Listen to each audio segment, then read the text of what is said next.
लोकसभा के चुनाव के दौरान जब मैं प्रचार के लिए वैजापुर के गांव गया था, वहाँ पे यही ढोंगी का प्रवचन चल रहा था। मुझे वहाँ के गांव वालों ने ये बताया कि साहब वो आपसे बहुत प्रभावित है, आप जिस तरह से सभी समाज के लोगों को साथ में लेकर काम करते हैं और आपका वो सत्कार करना चाहते हैं।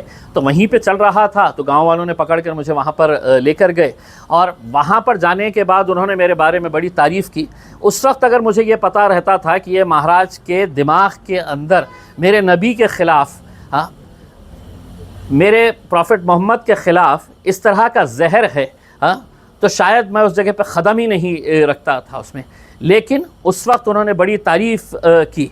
अचानक ये इस तरह की बयानबाजी करने से ये साफ साबित होता है कि आप किसी न किसी के इशारों के ऊपर नाच रहे हैं करके। तो ये सही बात है कि मैंने उससे मिला था, लेकिन उस वक्त उसके भगवे चोले के पीछे एक मवाली छुपा है करके मुझे बिल्कुल ख़तई पता नहीं था। वरना अगर मुझे ये उस वक्त मेरे सामने अगर रहता और मेरे नबी के ख़िलाफ़ अगर बोलता तो मैं उस वक्त उसी स्टेज के ऊपर कैसा जवाब देता शायद उसको समझ में आ जाता था। उसमें कुछ वायरल हो गया, वही उसी के ताल्लुक़ से तो बोला।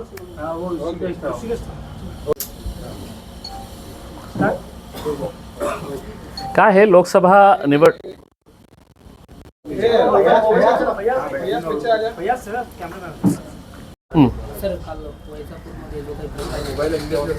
कालपासून एक व्हिडिओ व्हायरल होत आहे, जे एक आम्हाला सांगण्यात आलेलं आहे की कोणीतरी एक महंत आहे सद्गुरू नावाचा। मला असं वाटतं की तो महंतही नाही आहे, तो कोई पुजारी नाही आहे, कोई धार्मिक गुरु नाही आहे, तो गुंडा मवालीसारखा आहे। कारण त्यांनी ज्या प्रकारे ज्या भाषेचा वापर केलेला आहे ते खूप निंदनीय आहे। मुस्लिम समाज, जगात जे राहणारे मुस्लिम समाज आहे ते आपल्या प्रॉफिट मोहम्मद यांच्या विरोधात एकही शब्द ऐकायला तयार नाही आहे। म्हणून हे जे सगळं ते बोलत होते, आम्हाला असं वाटत आहे की हे सगळं स्क्रिप्टेड आहे। आणि का मी हे बोलतो की अचानक हे व्हिडिओ तयार करण्यात आलेला आहे आणि ज्या प्रकारे ते जे बोलत होता मुस्लिम समाजाच्या बाबतीत, आमच्या धर्माच्या बाबतीत, हे तुझी लायकी नाही आहे याच्या बाबतीत बोलण्याची। जेव्हा असं प्रकारचं प्रवचन होता त्या प्रवचनामध्ये आपल्या जातीमध्ये काय चांगली गोष्ट आहे, आपण माणूस म्हणून कसा जगायचा आहे हे दाखवण्यासाठी, हे ऐकण्यासाठी लोक हजारोंच्या संख्येने येत असतात। दुसऱ्या धर्मामध्ये काय चूक आहे त्याचा पोस्टमार्टम करण्यासाठी तुम्हाला बोलवण्यात आलेलं नाही आहे किंवा बोलण्याचा अधिकारही नाही आहे तुम्हाला उसमें। पण जे स्क्रिप्टेड मॅटर होता ते स्क्रिप्टेड मॅटर मी आज का सांगतो की आज फ्रायडेच्या दिवशी जेव्हा आम्हाला काही आंदोलन करायचं असतं फ्रायडेला, तर ते म्हणतं की नाही फ्रायडेला आम्ही तुम्हाला परवानगी देऊ नाही। मग आज महाराष्ट्रामध्ये नंदुरबारमध्ये सकल हिंदू समाजाचा मोर्चा कोणत्या मुद्द्यावर की बांगलादेशमध्ये जे हिंदूंवर अत्याचार होत आहे की त्याच्या विरोधात, नाशिकमध्ये त्याच मुद्द्यावर मोर्चा नमाजच्या वेळी, मग अमरावतीमध्ये त्याच मोर्चा नमाजच्या वेळी। हे काय सिद्ध करतं? हे सिद्ध करतं की महाराष्ट्राची सरकारला कोणत्याही परिस्थितीमध्ये या राज्यामध्ये दंगल घडवायचं आहे। मग त्यांना माहीत आहे की मुस्लिम समाजाला रस्त्यावर आणण्यासाठी आपण काय करू शकतो। इम्तियाज अलीला शिव्या दिले तर कोणीही त्याचा विरोध करणार नाही, पण आमचे जे प्रॉफिट मोहम्मद आहे त्यांच्या विरोधात एक शब्दही बोलले तर सगळं लोक रस्त्यावर येतील आणि ते आम्हाला आता बघायला मिळत आहे। हे निंदनीय आहे। मी पोलीस कमिशनरांना बोललेलो आहे, पोलिसांचे वरिष्ठ अधिकाऱ्यांना बोललो आहे महाराष्ट्राचे, आणि त्यांना सगळ्यांना सांगितलेलं आहे की हे जे झालेलं आहे त्याला तुम्ही लाईटली घेऊ नका। कारण मुस्लिम समाजामध्ये खूप रोष आहे, विशेषकर युवकांमध्ये खूप रोष आहे, आणि ताबडतोब आपण याचा विरोध आपण एक चांगला उदाहरण सिद्ध करून त्याच्यावर कठोर कारवाई करा।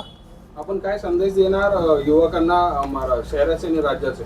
काय आहे की हे असा मुद्दा आहे की ज्याच्यावर कोणत्याही प्रकारचा कॉम्प्रोमाइज होऊ शकत नाही, आम्ही करणारही नाही।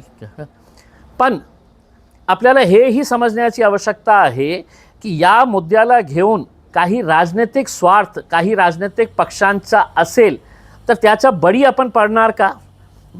एक माणसाने बोललेला आहे त्याच्यावर कशी कारवाई करता येतील, ते याच्यासाठी आपल्याला सरकारला, प्रशासनावर, पोलिसांवर दबाव आणण्याची आवश्यकता आहे आणि ते आम्ही सातत्याने करत आहे. आम्ही पूर्ण महाराष्ट्रामध्ये लोकांना सांगितलेले आहे, आमच्या युनिट्सला सगळ्यांना सांगितलेले आहे की आज पूर्ण महाराष्ट्रामध्ये सगळ्यांनी आपल्या शहरामध्ये, जिल्ह्यामध्ये, गावामध्ये पोलिसांकडे जाऊन, कलेक्टरकडे जाऊन याचा तक्रार नोंदवा, FIR रजिस्टर करा, निवेदन द्या आणि या गोष्टीचा निंदा करा.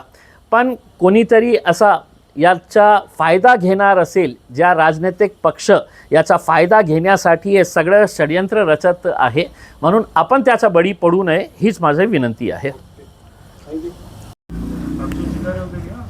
देखिए, एक वीडियो जो कल से वायरल हो रहा है किसी एक महाराज के बारे में है. सबसे पहले तो ये बता दूं, ना तो वो कोई महंत है, ना कोई गुरुजी है, ना कोई स्वामी है, ना कोई महाराज है. सिर्फ एक भगवा चोला पहने हुए एक बदमाश इंसान है जो किसी के इशारों के ऊपर अब नाच रहा है. यकीनन उसका स्टेटमेंट अगर आप देखेंगे तो ऐसा लगता है कि पूरी तरीके से एक स्क्रिप्ट तैयार की गई और उसे ये बताया गया है कि अगर मुसलमानों को सड़क के ऊपर लेकर आना है, सिर्फ उस ज़िले के नहीं, उस स्टेट के नहीं, पूरे हिंदुस्तान के ही नहीं बल्कि दुनिया के अगर मुसलमान अगर किसी बात से अगर गुस्से में आते हैं, नाराज़ होते हैं, तो वह अपने नबी की शान के अंदर गुस्ताखी ख़तई बर्दाश्त नहीं करते हैं. और उसने जिस तरीके का बयान दिया है उससे साफ ज़ाहिर होता है कि ये किसी न किसी के इशारों के ऊपर काम कर रहा है.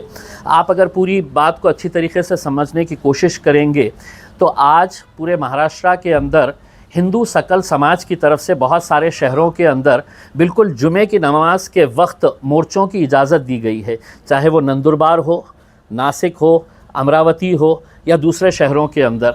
अब नासिक के अंदर ख़बरें आ रही है कि वहाँ पर गड़बड़ हो गई है.